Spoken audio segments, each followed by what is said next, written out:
పడుకునే ముందు వాటర్ తాగడం మంచిదేనా? ఈ ప్రశ్న మనలో చాలా మందికి రోజు వచ్చే డౌట్. కొంతమంది రాత్రి నీళ్లు తాగితే మంచిది అంటారు.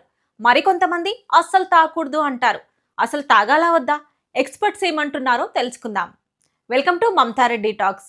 ఛానల్ను సబ్స్క్రైబ్ చేయడం మర్చిపోకండి. పడుకునే ముందు సరైన మోతాదులో నీళ్లు తాగితే బాడీ టెంపరేచర్ కంట్రోల్ అవుతుంది. బ్లడ్ సర్క్యులేషన్ ఇంప్రూవ్ అవుతుంది. శరీరం రిలాక్స్ అయి హాయిగా నిద్రపట్టే అవకాశాలు పెరుగుతాయి. ఇంకా ముఖ్యంగా రాత్రి సమయంలో కూడా శరీరంలో పేరుకుపోయిన వ్యర్థాలను బయటకు పంపడంలో నీళ్లు హెల్ప్ చేస్తాయి. డీహైడ్రేషన్ సమస్య కూడా తగ్గుతుంది. కానీ అలా అని ఎక్కువ నీళ్లు తాగకూడదు.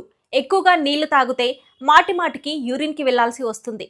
దాంతో స్లీప్ డిస్టర్బ్ అవుతుంది. నిద్ర సరిగ్గా లేకపోవడం వల్ల నెక్స్ట్ డే అలసట, చిరాకు కూడా పెరుగుతాయి.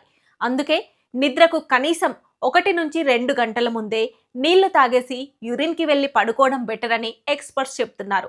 దీనివల్ల బాడీ డీహైడ్రేట్గా ఉంటుంది, శరీరం చల్లబడుతుంది, మంచిగా నిద్ర కూడా పడుతుంది. ముఖ్యంగా గుండె, కిడ్నీ సమస్యలు ఉన్నవారు కూడా ఇలా చేయడం చాలా మంచిదని డాక్టర్స్ చెప్తున్నారు. ఇన్ఫర్మేషన్ మీకు యూజ్ అవుతుందని అనుకుంటున్నాను.